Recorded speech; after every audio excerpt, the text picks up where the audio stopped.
Arizona as well.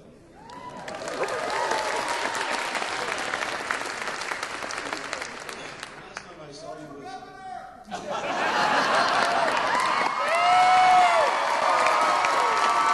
I live in California, but you know, if we can expand my voting rights to Arizona, I'll run for office here.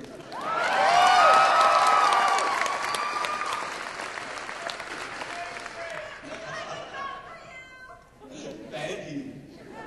Well, the last time I saw you was 1976. I was in high school. It was at the last great True Star Trek Fan Fest at the old Commodore Hotel Yes. next to Grand Central Station. Right. And I cut class that day to be there.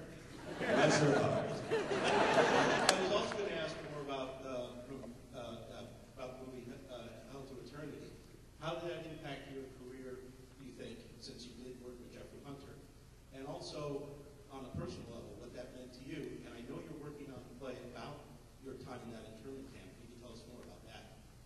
Well, the movie Hell to Eternity with Jeffrey Hunter and David Jansen and Vic Damone and Sesshu Hayakawa, the Japanese actor who got an Academy Award nomination for Bridge Over the River Kwai, was a wonderful experience for me working with these actors. But it was also a historic film in that it was the first Hollywood film to deal with the internment of Japanese Americans. The story was about a young Mexican American who grew up with, in fact, almost was adopted by a Japanese American family in East LA, where I was born. And, you know, can you imagine a Mexican American being played by Jeffrey Hunter? So he understood the Japanese language and also the Japanese culture. And when his family was interned, he considered his adoptive mother, Japanese American mother, his mother, and he visits one of the internment camps to visit his adopted mother. So this was the first film, a Hollywood film, to deal with that dark chapter of American history. So it was a very important film. But when I wrote my autobiography, and the first third of it is about my boyhood in those two U.S. internment camps, and I did a nationwide tour, I discovered that the people east of the Rockies, who seemed otherwise informed, educated people, came up to me and said, I had no idea something like this happened in the United States. In large part because our history books are rather mute on the internment of Japanese Americans. And so I've always had in mind the idea of turning the first third of my autobiography into a script, either for the movies or television. But I met a wonderful composer, lyricist, and he sold me on the idea of doing it as a musical. Then people might think, you know, a story on the internment of Japanese Americans as a musical, because we think of musicals as a happy, singing, dancing sort of thing. But we've had some powerful and enormously successful Broadway musicals that deal with serious historic issues, like Les Miserables. That's about the French Revolution. Or Miss Saigon, which is about the Vietnam War.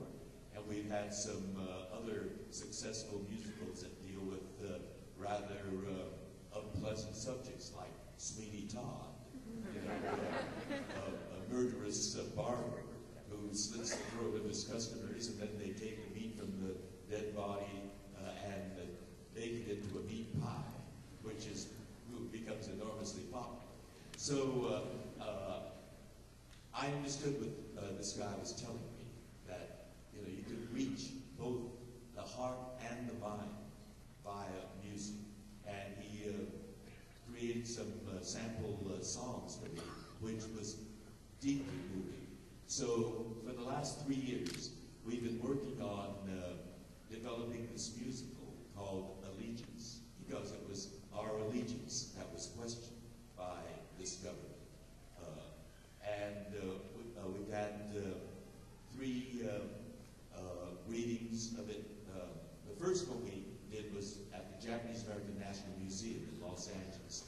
presenting it with the hardest, most critical audience, people who went through that experience itself. And at the end of it, there wasn't a dry eye in the audience. And then we did another one in New York, and we got Lea Salonga, who won the Tony Award for Miss Saigon in one of the principal roles.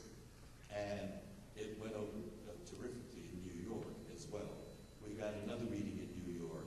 And so we are going to open next summer, not this summer, but summer of 2012, which is the 70th anniversary of the signing of Executive Order 9066, the presidential order that justified rounding us up and putting us in these prison camps. We're going to open the summer of 2012 at the Old Globe Theater in San Diego, which isn't that far from Phoenix. So you all come down. We open in July. And then, in the fall, we take it to New York and the Great White Way, that big, wide stage of Broadway. So we're really excited about this. Remember the title of Allegiance, and remember the theater, the Old Globe Theater, that wonderful theater that sent many musicals that became big hits. The Full Monty opened at the Old Globe. Dirty Rotten Scoundrels opened there. They were the typical musical comedy, singing and dancing and a little nudity in the Full Monty. It wasn't little nudity; it was total nudity. But that's where we're going to open, and it bodes well with all that kind of success that they've had. So y'all come down to San Diego in 2012, and then if you want to come all the way to New York, come to Broadway and see Allegiance with me, with Lea Salonga, and a wonderfully gifted composer lyricist for Jay Polk. He's going to be the next big sensation on Broadway.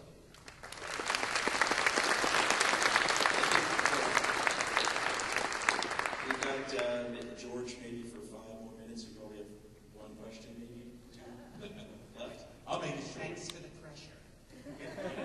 As an out, proud lesbian nerd, I just want to thank you.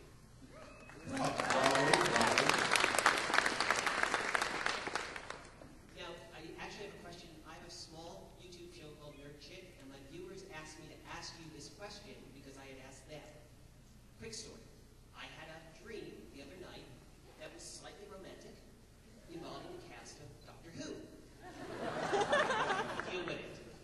The problem was, it wasn't with who I thought it would be. It wasn't Amy Pond. It was the Doctor. Now, I woke up and to quote you was, oh my. Here's my question that I asked the viewers, and they've asked me to ask you. Is it possible that being a nerd can trump being gay?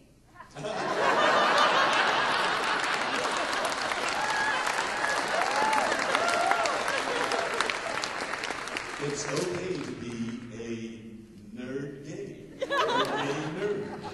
You can be both in equal parts.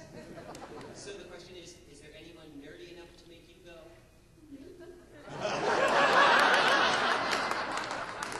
As pockets need, there are always possibilities.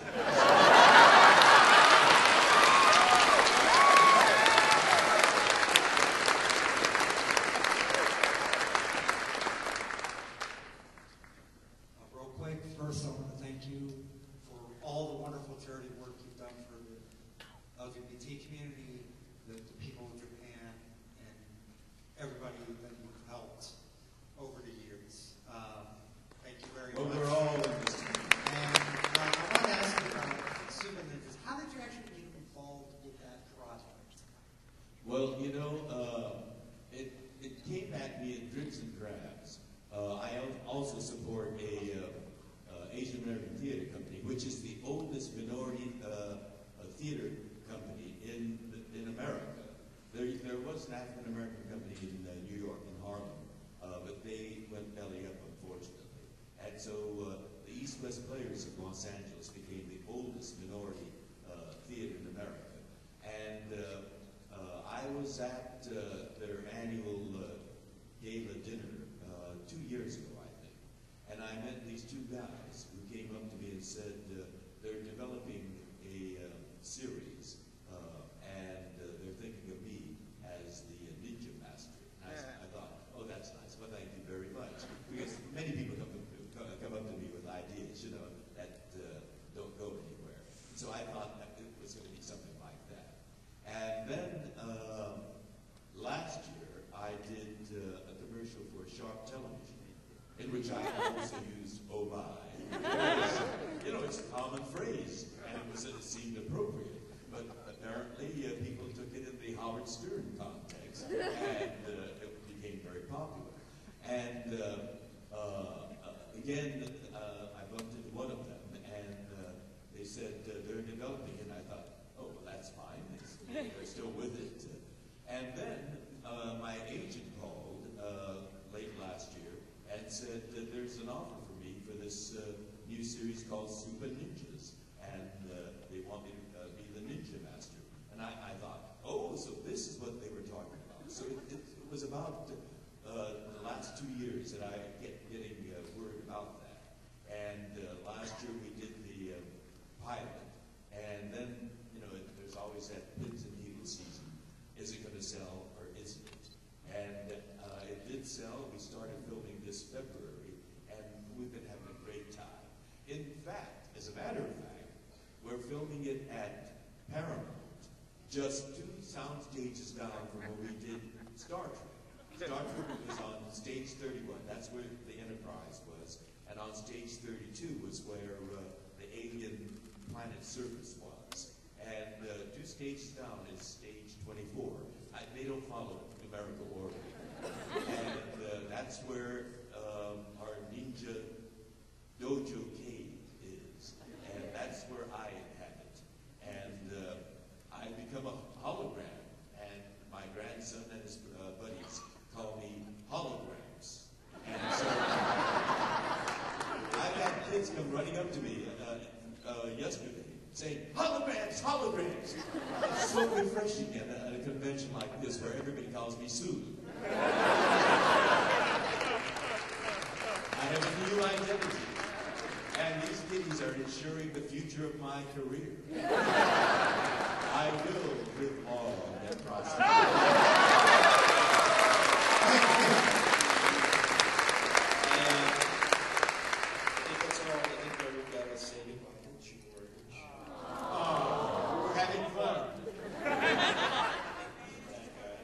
George's going to be signing at 11:30 downstairs, so you can get that. And he's got photos at 2:50, and then he's signing again at 3:30. And I was just saying, what you were just talking about, George, you're going to be on the Paramount lot later this year shooting Super Ninjas. You're going to be 2 sound stages away from a certain J.J. Abrams shooting another Star Trek movie. Who here would like to see him in that movie?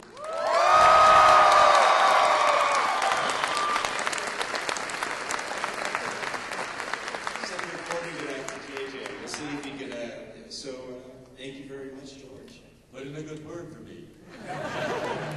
Or Thank you all. It's been great sharing the morning with you.